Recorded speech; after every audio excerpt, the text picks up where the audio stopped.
You can go put $1 million down, borrow $3 million, buy yourself a $4 million property that's going to generate you $320,000 of annual income. Even after you pay down your mortgage, you're probably going to be left with more than $80,000 a year. Debt can go south when you have an investment that's not supporting its debt. Borrow $100,000 and your payment on $100,000 is $10,000 a year. An investment that's making $8,000 a year before the debt is serviced and you're at a deficit of $2,000, that deficit can continue to compound and get some people in trouble. One wise man told me once, I'd rather own 1% of a watermelon than 100% of a grape. Rite Aid in those freestanding buildings were paying anywhere from $25 a square foot to $30 a square foot. These assets were anywhere from $4 to $5 million based on the square footage that all of a sudden Rite Aid decides to announce closures. Investors that got involved in the Rite Aid brand have vacant buildings that still have significant debt on them. Imagine you're buying something at $4 million valuation. 3 years later, Rite Aid files bankruptcy and you can't collect. You're left with, do I still continue in this quicksand? This is the Cash Poor Asset Rich podcast. I'm Mickael. I'm Amer. We break down real estate in a way that's simple to understand, Easy to relate to, and practical enough to act on. Let's get started. Okay, so most people, I don't know if most people, but a lot of people avoid debt because debt is almost like a dirty word, because a lot of people are taught, don't go in debt, pay off everything.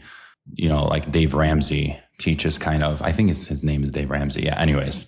But the people building wealth use it. And what makes debt good or bad? It's a simple answer. If it's used right, then it's good. If it's used bad, then it's bad. Okay, but what is the bad and the good? So if it's good, let's start with bad. Where can debt go, south? Debt can go south when you have an investment that's not supporting its debts. That's all it is. You borrow money, you borrow $100,000 and your payment on $100,000 is $10,000 a year, and you have an investment that's making $8,000 a year for the debt is serviced, and you're at a deficit of $2,000. That deficit can continue to compound and get some people in trouble. That's one type of bad debt. The other bad debt is if you have a variable loan that's not fixed and locked in, and you have a long-term investment. The rate of the debt is subject to any type of indicator, whether it is SOFR or whether it is prime or whether it is the treasury.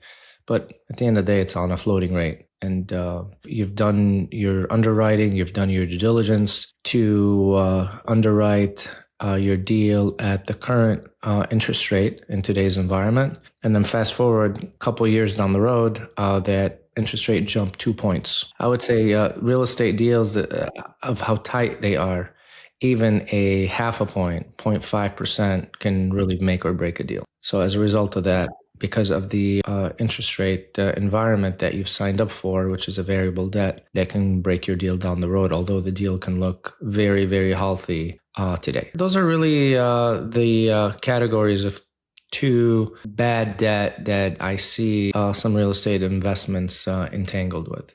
And it's a product of just lack of conservative underwriting, because debt is an option that you have when you purchase a property, whether you want to take on debt or whether you don't. And sometimes the deal is not even doable without taking on debt. You have a $10 million deal that you're trying to tackle. In my circle of real estate and investors and raising capital and being in the capital markets, looking at availability of capital. Capital is really finite. No one has unlimited capital.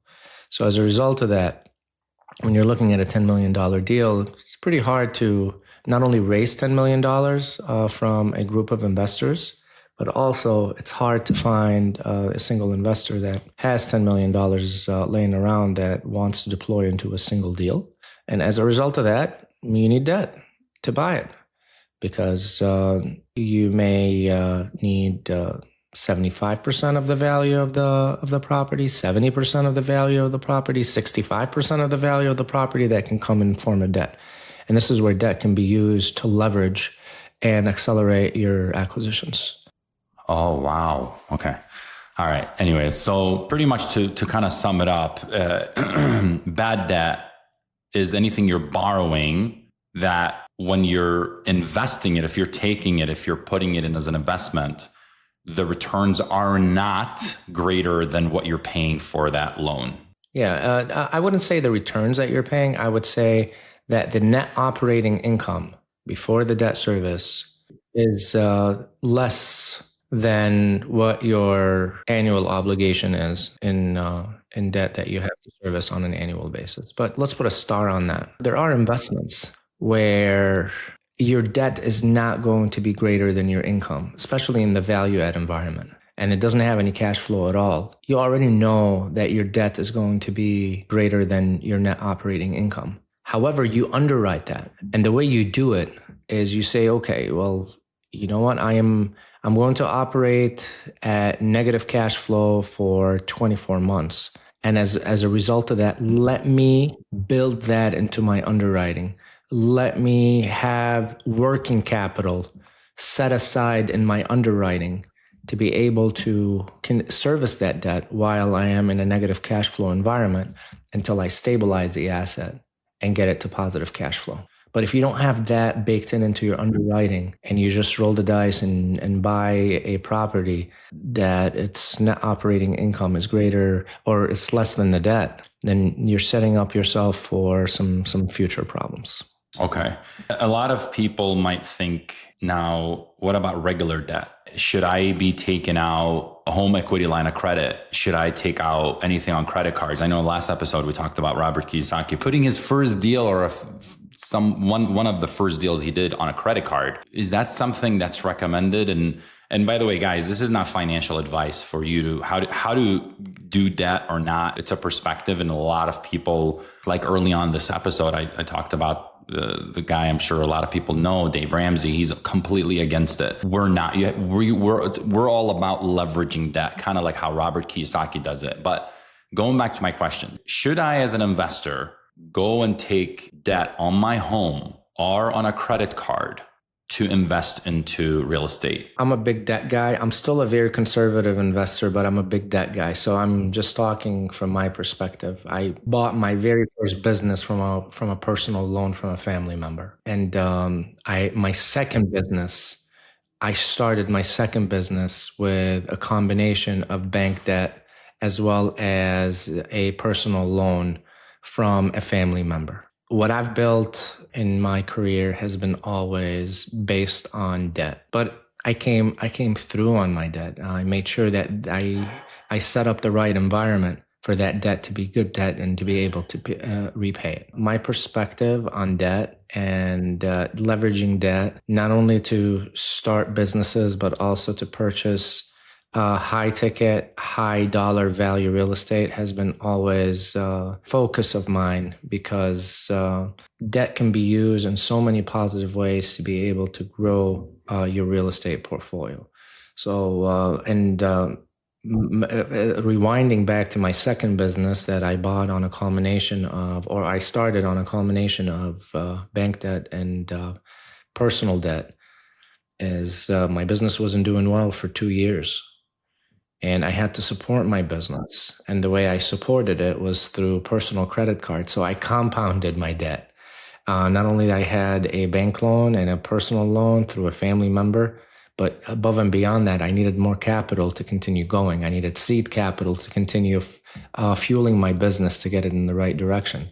So the path of least resistance was not really to go out to another family member or to go out to the same family member or go back to the bank and tell them to open the loan. I had availability on my personal credit cards, and I supported the business and provided the business what it needs at that time through my personal credit card. At that time, it was up to $50,000. So I had a $100,000 personal loan. I had a $70,000 bank loan, and I had $50,000 worth of debt. And probably in working capital at that time in the account was $20,000 of working capital.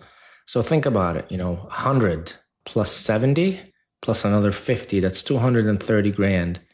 $20,000 of working capital. That's a total project size at that time of $250,000, of which I only had 20 grand in hard cash into the deal. The rest was all debt. And this is to build a business. So my model has been based on debt from day one. Wow. Okay. But when you started taking debt a little bit more, you already know, you saw light at the end of the tunnel for your business. You knew you were taking debt that was calculated to know. I mean, nothing is guaranteed, but you knew at least what you were doing in your business and not taking it carelessly, because, that's how it can now make a full turn and go into it becoming bad debt versus good debt. Yeah, and that's a risk as an entrepreneur that you have to be able to swallow. It's like, what is your tolerance to taking on debt? Fast forward, speaking of my business, because I mean, real estate, at least real estate is somewhat collateralized with a brick and mortar. And there's certain value that will always be preserved in real estate. We talked about real estate, commercial specifically, is not based on comps, it's based on income, but it doesn't go from $1 to zero. There's always a value in between that no matter how distressed the property is, it's going to reset back to what properties are worth in that area in the event they're non-income producing. So there's always a collateral. On the flip side, with a business can be worth zero, and very easily can be worth zero, especially if your business is not doing well and you decide to shut it down. And it could go from a great valuation to zero instantly. So there's more risk of taking on debt with a business than there is with real estate. But I was okay with the risk that's involved in taking on additional debt on my business at that time. And I started buying equipment with debt. I had at my early days, I was buying equipment with a 10% down payment and 90% of debt. And then eventually, as my business grew and my credit with the banks that I was working with grew, I started buying equipment at 100% financing, where there was no equity at all required on my part at all. We had some very, very strong cash flows. So lenders were looking at our cash flows and they were calculating their debt service coverage. And they knew that by adding more equipment, I'm going to increase revenue. And by increasing revenue, I'm going to be able to service their debt. I had some very, very good partners to be able to grow my business at that time. And I grew my business strictly based on debt. I grew a business from zero to $25 million a year in sales. And it was mainly based on debt. Without debt, there's no possible way I would have gotten that business to do $25 million a year. In my opinion, that was good debt at that time. Awesome. Okay, so that goes into, it's perfect that you said that, because it sounds like that sped up your success at the end of the day, because if it wasn't for debt, you wouldn't be able to speed things up, which is a perfect segue into the next question, which is, why does using debt help you grow faster? I'll give a fundamental example to show and answer your question. You have $1 million to invest, specifically in real estate. Option one, you can go buy yourself a property for $1 million. That's going to generate you $80,000 a year in net operating income. Or what you can do is you can go put $1 million down as a down payment, borrow $3 million, buy yourself a $4 million property that's going to generate you $320,000 of annual income. And if you structure your debt properly, good debt, as we've been talking about since the beginning of the episode, even after you pay down your mortgage, you're probably going to be left with more than $80,000 a year of what you would have reaped on a property of $1 million. Not only that your cash flow increases, but you also have a a tenant that's servicing that mortgage. You're not paying that mortgage. So compounding your internal rate of return, meaning your return on cash plus future returns that you're going to reap from principal pay down and property appreciation as a lump sum. Your blended rate of return, which what we call your internal rate of return, will be far greater than the 8% that you're making on $1 million asset purchase that's making you $80,000 a year. This is the power of debt. This is leveraging debt. So that's 4xing. That's like 4xing your return, because if it's 25% down and the bank is covering 75% of it as in debt, and then you're taking that same $1 million and investing it in 4 other assets. So you're 4xing in all those 4 assets instead of investing all the $1 million in one. Yeah. You're definitely, if you want to look at it that way, you're 4xing before you service your debt. After you service your debt, you're less than 4xing, dramatically less than 4xing, but you're still significantly higher than just paying down cash $1 million for a piece of real estate that's going to make you $80,000 a year. Yeah. And not only that, it's helping you with the pay down, with the appreciation. It's like, one wise man told me once, rather own 1% of a watermelon than 100% of a grape. Going into that, why is owning, we kind of covered that, but why is it sometimes owning less is better than owning everything? Diversification. That's all it is. It's diversifying your position, mitigating risk. There's a lot of benefits to diversifying, but I think one of the most important benefit to diversify your investments is you're mitigating risks. It goes back to the old say, don't put all of your eggs in one basket. Okay.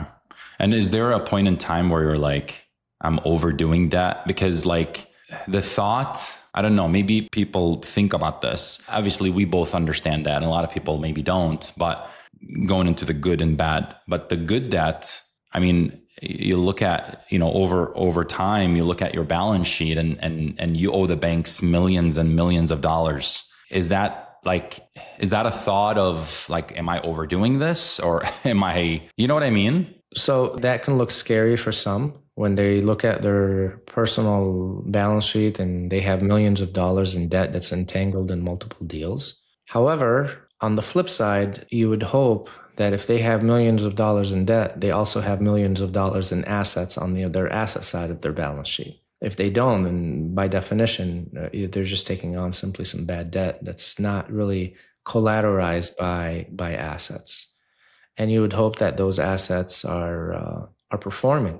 They're performing and they're paying down the debt that's on the balance sheet year over year. So the debt load decreases, value of real estate increases, and you're just continually increasing the spread in between. You're paying down debt, asset value keeps going up, and you're reaping the benefit of what's in the middle. Yeah, that makes total sense. And I know we talked a little bit about this, but when does it become dangerous? When you can't service it anymore. It becomes dangerous when you can't service that debt anymore. Like you're having to put money out of your pocket in order for you to service it. That's exactly right. A real life example, you buy yourself a single tenant asset. Let's look at what happened recently in the marketplace. In the last 24 months, there has been a significant closures of Rite Aid pharmacies here in the Midwest and in the East Coast. The entire Rite Aid brand has just completely went bankrupt. These deals were so expensive in the marketplace because what Rite Aid was paying in rent. Rite Aid in those freestanding buildings were paying anywhere from $25 a square foot to $30 a square foot. As a result of that, the real estate valuation for these assets were anywhere from $4 to $5 million based on the square footage that Rite Aids were occupying. All of a sudden, Rite Aid decides to announce closures. They began closing multiple of their sites around the country, and they were vacating those sites. However, recent investors that got involved in the Rite Aid brand, was they did pay that premium because they were under the impression that credit tenant that's going to perform. Fast forward to today, many investors that got involved in the Rite Aid brand have vacant buildings that still have significant debt on them, because let's just, by example, take a $4 million acquisition. If this was bought with conventional debt, and they went to their community bank and they said, we want to buy this Rite Aid and this is a credit tenant, we have 7 or 8 years remaining on their lease, most likely they've leveraged it and put $1 million down and borrowed $3 million from the bank. Yeah. And even the bank approved it because of the income it was producing then. Exactly right. The bank's underwriting was sound, was conservative, and they approved the loan. The loan was funded. The investor put up his down payment. The transaction closed, and the transaction is cash flowing. All of a sudden, when Rite Aid vacated, there was zero cash flow coming in. So now the investor doesn't only have the burden of the loan, but they also have the burden of the property taxes and the maintenance of the building. As a result of that, what once was great debt have become bad debt, just because of the change in landscape that happened with Rite Aid pharmacies. Fast forward to today, many of these owners are still holding their position. Some of these owners sold their buildings and took the loss and had to figure out what they need to do with the lender. Those Rite Aid pharmacy buildings that once traded for $4 to $5 million were sold on the open market anywhere from $1.2 million to $2 million, depending on that location. Investor took his money from the sale, paid off, not paid off, but paid a portion of their loan. And then they still have the remaining of the loan obligation outstanding and are either making payments to the bank or have come up with some sort of a settlement. This is kind of the landscape of good debt becoming bad debt, and could happen. I'm personally not a big fan of single tenant leases for that reason. Yeah, kind of going back diversification earlier. You're putting all your eggs in one basket and hoping that tenant sticks. It's less work. It's clearly less work, less management to go with a single tenant lease. If you have a Raising Cane's, or if you have a Chipotle, or you have a Qdoba, or you have a Panda Express, most of those deals are either an end cap part of a shopping center. Of what we've been seeing is a lot of them are just freestanding buildings with a single tenant lease. And having that type of lease in place and going from 100% occupancy to zero occupancy overnight can be very problematic, especially if it is a leveraged purchase, meaning bank debt was used for the acquisition of the real estate. Now, on the flip side, if you have a multi-tenant shopping center, you bought that multi-tenant shopping center with 100% occupancy, and debt was structured based on 100% occupancy, and you have 15 tenants in that shopping center, and you end up losing 1 or 2 tenants, and your occupancy goes down from 100% to 90%, most likely you still are able to service your debt. Even down to 80%, you probably break even. But once you go below that, you go to 70% or less, then debt becomes a problem. But as you can see, you have so many stages that you have to go through in order for you to lose the tenancy and lose the income that was once servicing the debt. Having that type of diversification in a multi-tenant shopping center is much safer than having a single tenant lease. Yeah. And obviously losing a tenant or 2 or 3 tenants, even if you have 10 tenants, the impact is still there, but it's far less, I should say far greater when you buy a single tenant, because you're literally depending on that tenant. But Amer, can't you, not to go into that, but I'm just curious myself, can that be minimized when you're purchasing? Can that be also wrong when you're purchasing that asset class of, maybe you didn't do your homework right and just looked at like, okay, I'm buying the dream, right? Like the promise of this tenant staying with me for 10 years. And I'm not putting anything, before I purchase this asset class, I'm not doing any homework in terms of, maybe having them re-sign a lease or whatever the case may be, because they can't legally just leave, right? Unless they file bankruptcy. I don't know. I really don't know how that works, but can that be mitigated even if you're buying a single tenant? I mean, they can leave at any time they want.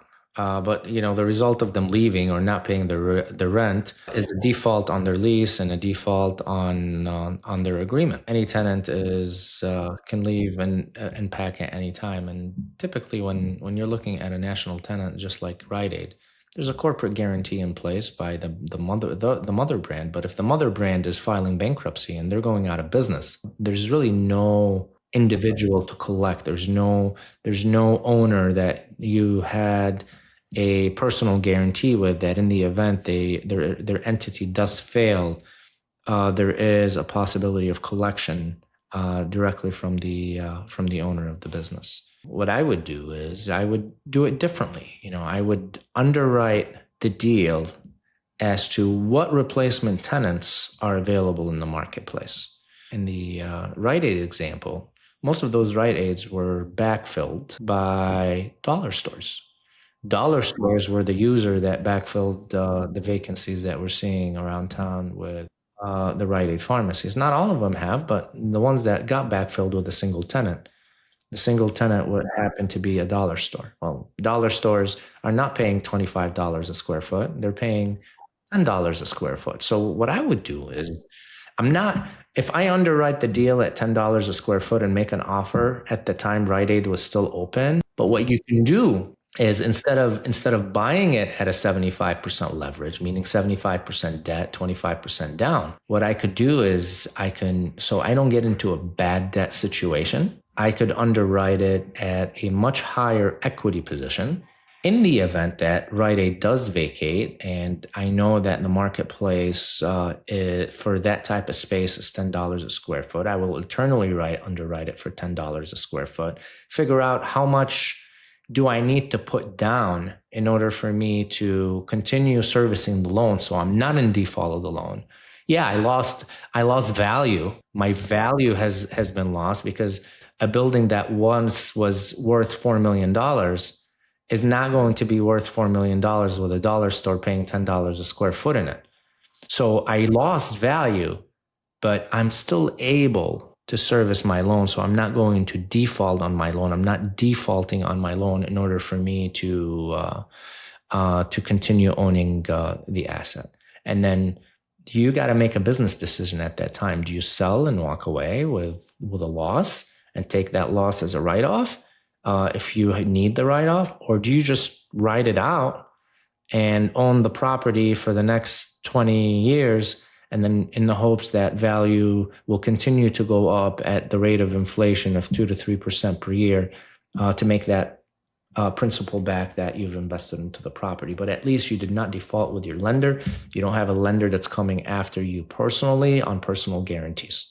So that is kind of the technique of internal underwriting. It's still a bad deal. You're coming whole. You still lost value. You still own a building that's worth far less than what you've bought it for. You didn't burn your relationship with the lender. You don't have a default. You don't have millions of dollars in personal guarantees that the lender is pursuing, and they will pursue it.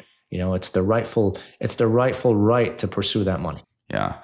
And this is the huge difference with, investing with someone that has experience, because this could not only cost you time, it could potentially put you out of the game, period. Like it will take you years and years and years to recover from something. We've all heard it. You buy, you make money when you buy. And a lot of people, I don't know if they understand what that means or not. Or whether the deal you're buying is a deal, but at the end of the day, if you're not underwriting it correctly and have a plan B, you could be at a major loss, and it's crazy. It's like the example we just gave you. I mean, imagine that. Imagine you're buying something at $4 million valuation. 3 years later, 3 years, whatever later, and Rite Aid files bankruptcy and shuts everything down. You can't collect. You're left with hey, do I just call it a loss, or do I still continue in this quicksand that is just, I don't know. It's crazy, but that is a perfect example of good debt and bad debt.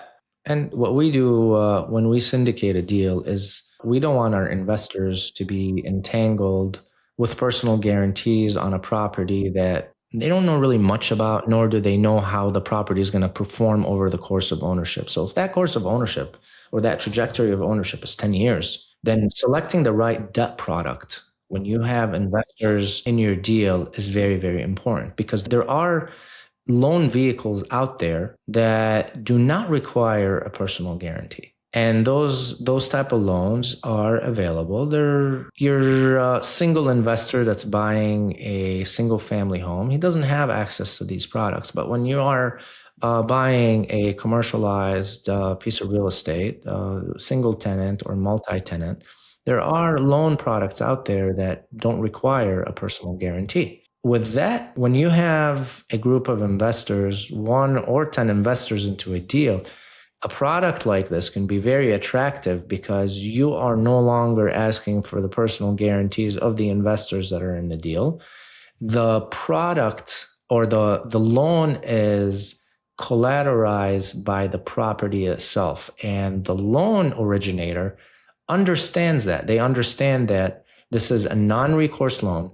They cannot go back after the investors or the owners of the real estate. In the event this deal fails and Rite Aid goes out of business, they understand the risk. That risk has been underwritten and it's part of that product.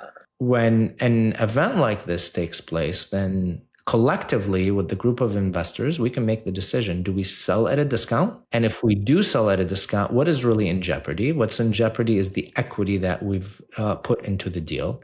But we don't have any contingent liability beyond that. So if we are going to sell at a discount, we can all take the write-off and move on with our life. We don't have a lender that's chasing us for personal guarantees that's been signed by either the sponsor or everybody else in the deal.